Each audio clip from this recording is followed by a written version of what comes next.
Welcome back to Flyer Nation. I'm Tony DeNardis. Today I will be joined by Flyers men's head basketball coach Scott Trost, and later I'll be joined by forward Ryan Renfro. But Coach, thanks for taking some time to be with us today. Thanks for having me. Glad to be here. This is your 19th season here with the Flyers. A lot of high notes, a lot of struggles like any season, right? How would you describe this season to this point? There's been a lot of good things, Tony. I think, like you mentioned, I think every team that you have, I don't care, I've been doing this for almost 30 years as a head coach, you're going to face some adversity, and I think this team has done a pretty good job of overcoming some of those things, and I'm excited to see where we can go and what we can achieve. We got to stay healthy, but I kind of like where we're at right now. You've coached a lot of players in your nearly 2 decades here. Now, what have you learned from them? We usually talk about what do the players learn from the coach, but what have they maybe taught you since you started here? It's a good question. Every team is different. Players are different. I think you learn a lot, like you said, from them. I don't know if there's one thing in particular. I think continually grow to get better and how to build relationships, and I think today's players are probably a little bit different than what they've been in the past, but I learn every game, every practice. I mean, and they see a lot of stuff on the floor that I don't see, and so you're learning the game from them as much as they learn from you, and been fortunate to have some really good kids. In terms of now, you have international players here, you have players from all over the country. How do you reach out to them and let them know about this program? I think recruiting is all about contacts and relationships. I mean, people that we've met along the way, or that we've gotten to know. I think most recruiting contacts start that way. Is you know somebody that has a kid that I think Atakan Sankai a couple years ago we got because of a connection, and then that fostered Utka, who came here for a year or two, and then Jim Kursman. So, right. And then Bart we got because of a connection through my days at the University of Michigan. But it's all about relationships, and even in the United States, I think recruiting is through a lot of connections and people that you know. Now, connection-wise, is it a lot of you reaching out to them, or is it a lot of them coming to you first? Well, recruiting today is different. It's with the transfer portal. It's fluid, and it's changing yearly, daily, monthly. Right. The kids that I think get hurt in the recruiting process now are the high school kids. I think your first priority, or not your first priority, but when you talk about recruiting, a lot of it you deal with transfers. You're looking at D1 transfers, and then you're looking at junior college kids, and then you're looking at prep school kids, and then I think a lot of guys that get looked at last are high school guys. And I'm not saying that's right, but that's kind of the nature of, I think, where this thing is going. And and I don't agree with it, but it is what it is right now. And I think part of that is too, it's I don't want to say it's rare, but you don't see many players play a full 4 years right. at a program like they used to. And like you said, that's probably why those high school kids get overlooked, because you get seniors and grad transfers that a lot of times are taking their spots. Well, and I think along with that, we recruit now with the idea, sometimes if you're recruiting a high school kid, you have to recruit them with the idea that, hey, you come here and put up numbers, you may have an opportunity to leave. And that's just being honest. I think you have to be upfront and honest with them. And now it's harder to put up numbers than they think it is, but so we recruit high school guys with the idea that, hey, you're good enough. You come here, you play well, and put up numbers. You may have an opportunity to leave, and I don't necessarily like it, but that's where we're at, and it's different than it was 5-10 years ago, obviously. And I was going to ask you too, with the transfer portal, whether you think it's important or beneficial or not. But in today's game, I mean, you kind of don't have a choice to be involved with it, right? Well, you have a choice, well, yeah. But I think it's tough to win with freshmen alone. Like you said, we've lost guys here. I think 5 or 6 guys in the last 4 or 5 years. Even before the portal, we lost guys to Division I schools, And that's the reality. You're going to lose some guys, and if they're good enough and they put up numbers, those kids are going to look for opportunities at a higher level. Right.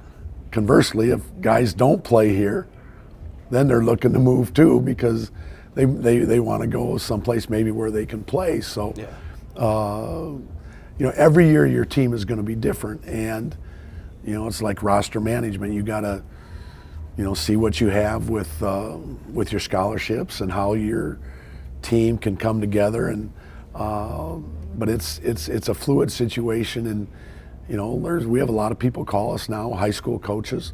Hey, are you interested in so and so? And yeah, we're interested, but I can't tell you right now where we're at with our recruiting, because we really don't know until this season's over what's going to happen. Now, from a recruiting standpoint, if there was a message that you would have to give to high schoolers, transfer students, fifth-year players, because you have a little bit of all of that, what would you tell them, or why they should come play basketball here at Lewis? Well, whether it's Lewis or anywhere, you got to go where it's a good fit, and I don't care what level. I've been at Division I, II, and III, and we've had kids at Division III that I think would be really good players here. I think we've had kids here that could play at Division I level. I think it's all about you got to go where it's a good fit for you, and I think there's a lot of really positive things about Lewis. We obviously sell our program, which has been good over a period of time, and we sell our league, we sell the school, the location, the people here. I think is probably as big a thing as anywhere, and everybody's fit is different. And don't get caught up on just going Division I, because there's a lot of really good opportunities out there other than just Division I. You mentioned having a good fit. I think that's the issue a lot of times, right? Because some people don't get playing time all the time and they think, oh, this isn't for me. But a lot of times you just got to trust the process and wait your turn. Yeah, and I think a lot of young men now, there's an instant gratification thing where they don't want to wait. They don't want to take that time, and and if they don't play right away, then they get frustrated and they leave. And back in the day, 10 years ago, they would come, they would sit for a year unless you're really, really talented, which we've had those. But the days of people sitting and biding their time, and not that there aren't some guys that'll do that, because there are, but I think there are fewer and fewer of those guys. Well, we're going to take a quick break, and we'll come back with more of Coach Scott Trost next on Flyer Nation.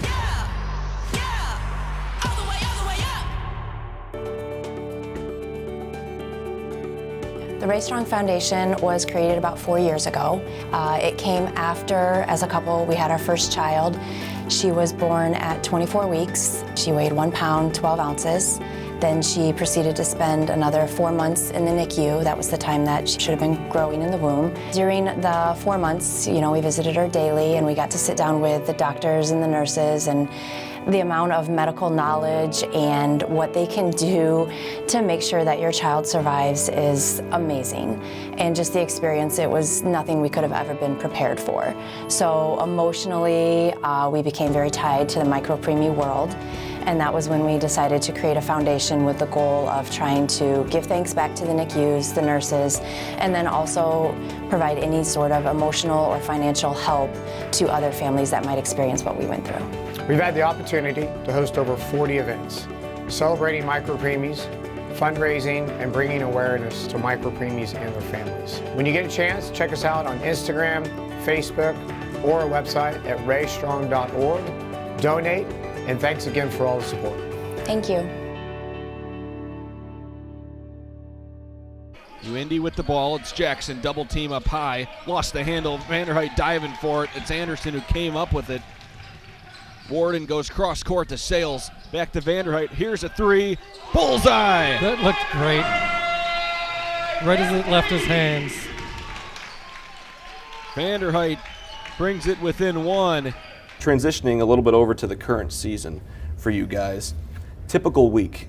What is it like? Does it differ in February than what it did in November in terms of leading up to games? Oh yeah, I think like in November, October, November, you're still putting in your offense and defense, your schemes, and working on a lot of fundamentals, and practices probably go, 2 hours and 15 minutes at sometimes. But now, like today, practice will be an hour, 15 minutes, hour and a half at the most, and then tomorrow's practice will probably be an hour. Friday's practice between games, Thursday, Saturday's games, is a walkthrough.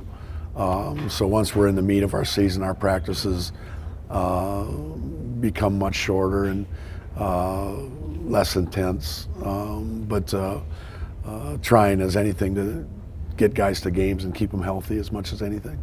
And you probably get in the same routine a little bit, right? Because when you get into that conference season, it's always Thursday, Saturday, and repeat in terms to non-conference when you don't know which day you're playing. Right, and that's a good point. It's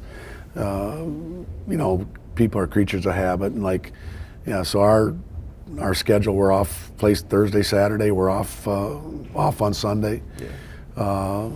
Practice yesterday didn't do anything live. It was all just shooting and skill and dry run, and then we'll go today for a little bit and taper back tomorrow, and Thursday, Saturday, and have a light walkthrough on Friday, and like I said, trying to get them to games healthy. And a lot of the teams too, you've seen a couple times already, so for some it could be a third time in the tournament, and I think that helps you a little bit too. Well, it helps, I think, a little bit, but it's going to come down to who's playing the best basketball, and everybody knows everybody. They know what we do, we know what they do, and it's going to come down to who's playing well and shooting the ball and not turning it over, and is going to go on to the next play and get stops when needed. And a lot of these games are going to be close 1-2 possession games and making a play at the right time.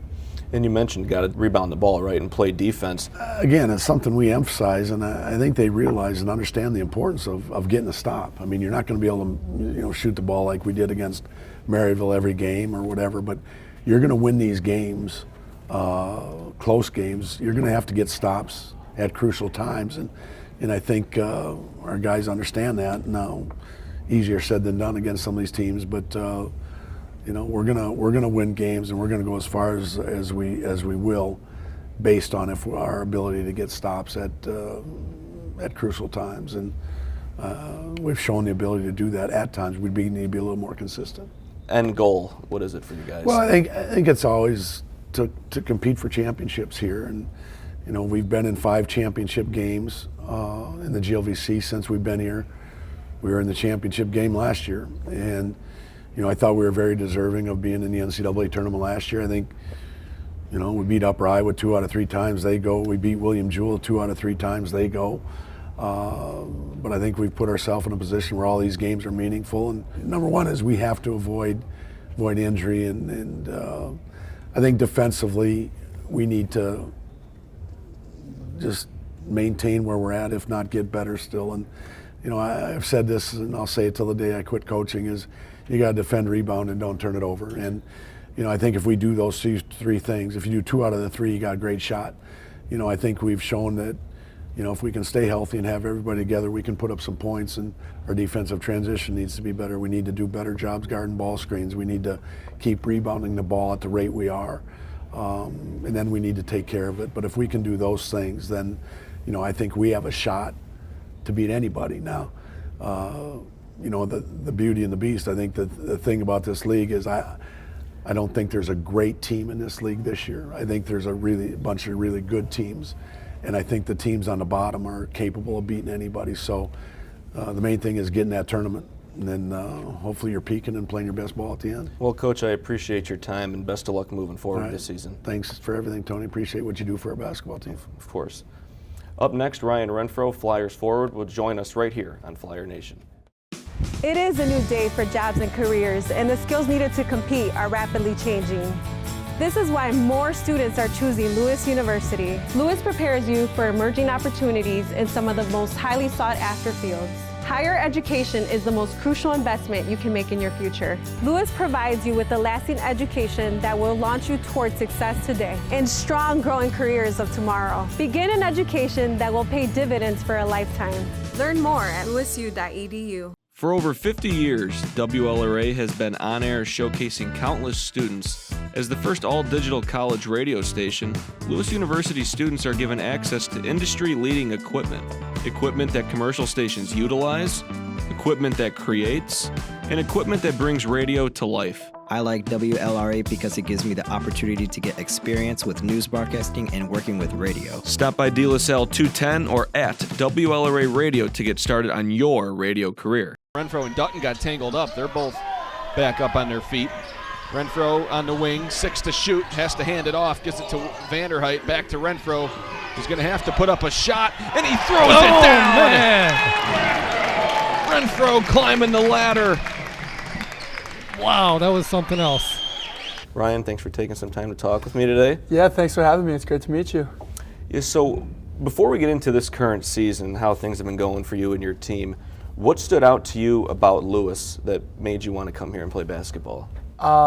First of all, the coaching staff, right as they reached out, they were all so friendly. I'm very thankful to work with such a good team. The coaches, they're so caring. They're reaching out to me all the time, checking in. Like, I recently sprained my ankle not too long ago, and they were just so proactive on making sure I was good. So that was really great. And I'm from Glen Ellen, Illinois, so 30 minutes from here. So it's very nice. Yeah, staying local. Just love the area. So yeah, those are two big things for me. And the Lewis basketball program here, it's very prestigious. I heard a lot of great things about what Scott Trost has built, and kind of wanted to be a part of that. So that was kind of the big things for me. Well, what's it been like playing for Coach Trost? Yeah, it's been great. He demands nothing but excellence from all of us, and I love being around that. Like, definitely no breaks that I'm taking on the court or even off the court too. I'm always accountable, holding myself, my team, and he's a winning coach, and it's cool to be around that, to see and build around that too. So it's been a blessing for sure. Now, it seems like you and your team, as well as the coaches, have a great relationship together, a great bond. How is the team relationship outside of practice in game days? Yeah, it's great. We're all really close. Obviously, we all come from different backgrounds, and so that was an obstacle. Not an obstacle, but it was just something to definitely get out of your comfort zone and meet new people. And this year it's been great. We all watched the Super Bowl together. That was a fun time. There are many other activities we've done together. But yeah, the team, we all get along great. We're all brothers, so. And you mentioned you sprained your ankle? Yeah, right? Your unfortunately, left ankle. yeah. And that's a couple times now where you've had some injuries. Last year you were out for a significant period of time, but just a couple games this time around. Do you keep a positive mindset? Coach Griffin, he started showing me, and I read a book. It's called The Obstacle is the Way. And it kind of talks about how nothing is neither good or bad. It's how you perceive it. Okay. And that's kind of the mentality I've been trying to have this year. And I'm also very religious, and it's just a lot of teaching that, trusting God throughout my time and as I go forward. But enjoying everything around me and taking the positives of, it's a sprained ankle. It's not my ACL, so it's not 9 months. It's only a couple weeks. And it's great to hear that, too, because I feel like, I don't want to say a lot of people, but some people, when they get hurt like that, they immediately want to get back on the basketball court. And that's not saying that you didn't, but having other reasons to kind of keep that mindset in a positive manner, which helped you get back onto the court, I think is nice. Thank you, yeah. I feel like I'm more mature nowadays to be able to go through something like that. But yeah, I definitely do want to be healthy. Like, I definitely do miss playing 100%. And I played through this injury this past week, and hopefully going to again Thursday and Saturday. But yeah, it's just trying to focus on not putting all of my identity into basketball. But it is one of my passions, and I do love playing it. Well, last year you were all freshman GLVC. Having another good year this year when you have been on the court. What do you attribute that success to? The people around me, 100%. Like, during my injury, I've never, it stinks not playing the thing you love and doing the thing you love. Everyone knows that. And so for me, I really looked around the people who loved me and cared for me. Like, all my friends from home, I spent a lot of time with them this summer, just helping me find my identity again. My family, I was with them so much this year and continuing to grow my relationship with them. And then, yeah, my friends too, and finding activities I love. Like, I really started getting into movies a lot this year and realizing I love that. And so doing activities like that very much helped with that. So, do you have a certain routine leading up to the game? I love to meditate in my room 2.5 hours before. And then 2 hours before the game, I'll start drinking an energy drink. I think that helps a lot, obviously, with energy. Game day, we do a walkthrough for an hour with the team. There are different things like that. And I personally love to get up shots on my own time to help calm my nerves. there's a lot. I get a lot of my confidence from reps and doing those reps, and so even if it means 5 to 10 minutes of shooting on my own, that's what I'll do. But I'm a big fan of routine, and that helps a lot. Like making my bed every day. It's things like that I try to do every game that helps me not feel the nerves leading up to game time. Now, of course, before games, you guys practice as a team, but is there certain drills or things that you guys are asked to do by your coaches depending on the position you play, what's expected for you, how maybe another team's going to attack you? We do a lot of scout work. We split up beginning of practice and do positional work. So Okay. the bigs will go one court, the guards will go to another. And on the big side, we watch a lot of film with Coach Joe and working on maybe posting low or post defense the right way, making sure we're sealing low with the ball or grabbing rebounds more. There's definitely a lot of demand within our individual position, but outside of that, it's all team. For defense, for example, a lot of our principles involve help defense and not just guarding your own man, but all 5 guarding each other or helping each other guard one man. So help defense is the same for all 1 through 5. And so that's kind of the big principle that we've been working on this year. And definitely communication as well is something that we have strived for. Now, when it comes to team goals, and I don't want to ask about personal goals because I know it's all about the team mindset, right? Thank you. Of course, it's to win a conference championship, but are there any other things that the team has set or you have set leading up to this point to where you can put yourself in a position to get to that point? That's a great question. We have definitely tried to reduce turnovers a lot to put ourselves in a winning position. Our coaches this past week started evaluating the data behind our wins and losses and seeing that, when we get a certain amount of rebounds, we win. When we out-rebound a team, our win percentage is like above 80%. It's different statistics like that has helped us. And goals, though, a big thing for us was communication. And so we wanted to start hanging out more outside of the court, going to the Gaffney Center to go eat dinner. Different goals like that helped us out a lot. And then also, shooting goals and how many times we drive the paint before we shoot the ball, early shot clock shots, a lot of those goals. It's the individual tiny ones that have kind of helped us a lot that we've been doing a good job of right now. So.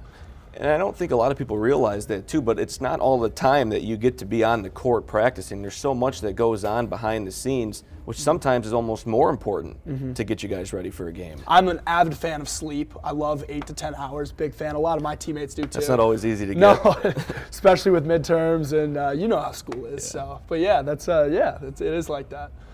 Well, I just wanted to thank you as well as Coach Trost, and it's great to see you back out there too, because there's definitely a different feel to the team when you're on the floor. Thank you. That means a lot. Yeah, thanks for having me. This is a really cool setup. This is awesome. So. Well, I appreciate it. Thanks again, Ryan. Yeah, of course. Thanks for having me. Once again, I want to thank Coach Trost for joining us today, as well as the men's basketball program. But make sure to tune into the next episode of Flyer Nation right here on the Lewis University Television Network YouTube channel. Able to get it off a block. Stroud setting the screen up top. Sales in the corner, the fake out. Now they go Renfro. Warden thought about a long one, now comes in. Look at that pass to Renfro. Pass. Point A to point B. Renfro right there on the doorstep.